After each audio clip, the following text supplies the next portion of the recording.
Asante sana, Mr. Master of Ceremony.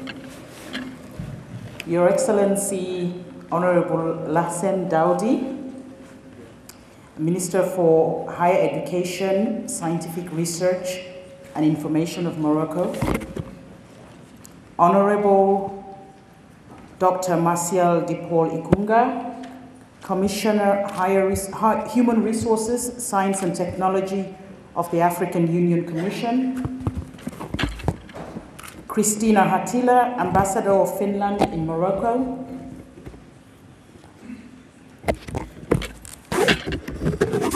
Honorable Getachew Njida, I hope I pronounced that properly, Deputy Director General of UNESCO, Honorable Dr.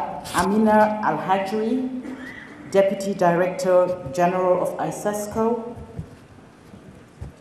Yassin Fall, representative of the African Development Bank, honorable ministers, distinguished delegates, distinguished technical and financial partners and experts, representatives of the media, ladies and gentlemen, all protocols respectfully observed, good morning. It is an honor and a privilege for me to be speaking to this August gathering on science, technology, and information today. And as I was preparing for the second forum on STI, I asked myself on reflection how the situation in STI has evolved since the first STI, which was held in Nairobi in 2013. And similarly, since the ADEA Triennial, which was held in Ouagadougou in 2012, in which the theme of the triennial focused on critical skills, knowledge, and qualifications for Africa's development. The ADEA Triennial emphasized the key importance of science and technology for unlocking Africa's abundant resources, developing strategic responses to Africa's development challenges, and unleashing the tremendous potential for economic growth in Africa.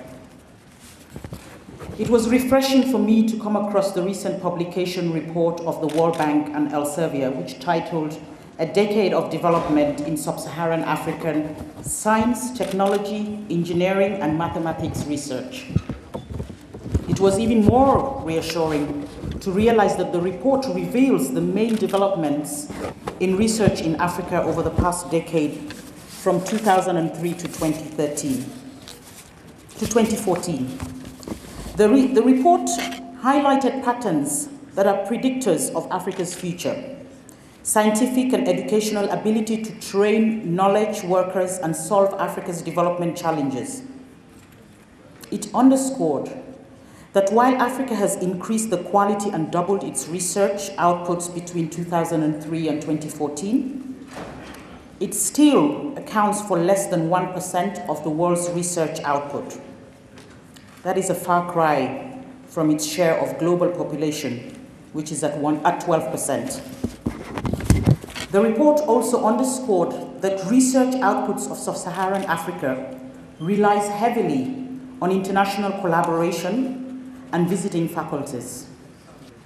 That the transitory nature of many global researchers prevents these researchers from building relationships with African institutions and African governments, thereby reducing the economic impact and relevance of research in Africa. It also reflected that the interregional exchange within the African continent is low, which is resulting in limited knowledge transfer and collaboration between African academics and the corporate sector. It also highlighted that sub-Saharan Africa's research output in science, technology, engineering, and maths lags behind that of other subject areas such as the health and agriculture sectors. However, with reference to the latter, it is encouraging to see increased attention on research nowadays in health in Africa, particularly as we struggle to contain the current challenges experienced in West Africa with the Ebola epidemic. Further analysis in the report emphasized that to accelerate economic transformation, sub-Saharan Africa needs increased and better STEM skills and knowledge to boost value-added productivity within key sectors such as the extractive energy, transport, and manufacturing industries. Critical concerns were raised in the report on the lack of internal African research capacity and critical mass to produce international quality research by Africans, especially in STEM. In view of the concerns raised, how can we therefore reduce Africa's reliance on international research and build Africa's scientific and educational ability to solve Africa's development challenges by Africans for Africa? As we discuss, interact, engage, and deliberate over the next 3 days, I encourage us to think about how we can take steps to accelerate strengthening the foundations of science and technology in Africa through reforms affecting our education and training systems, particularly for African women and girls. How can we take steps to improve the teaching and learning of maths and science from primary to tertiary level? How can we improve the quality of teacher education in science and mathematics with emphasis on encouraging more female teachers? How can we strengthen higher education and research institutions so as to increase human capital in STEM and encourage more women, again, and girls, I emphasize, to participate? To upscale postgraduate higher education STI programs, adapt technical vocational skills development programs, and enable increased number of learners to acquire scientific, technological skills, as well, again, as encouraging more women. As a gender advocate, I have to emphasize that, to participate.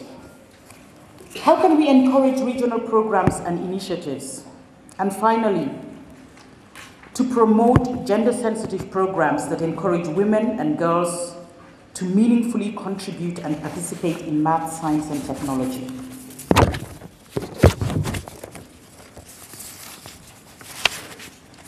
I wish us fruitful deliberations as we deliberate on this and take the opportunity to thank the government of Morocco for their warm welcome and for their hospitality. Thank you.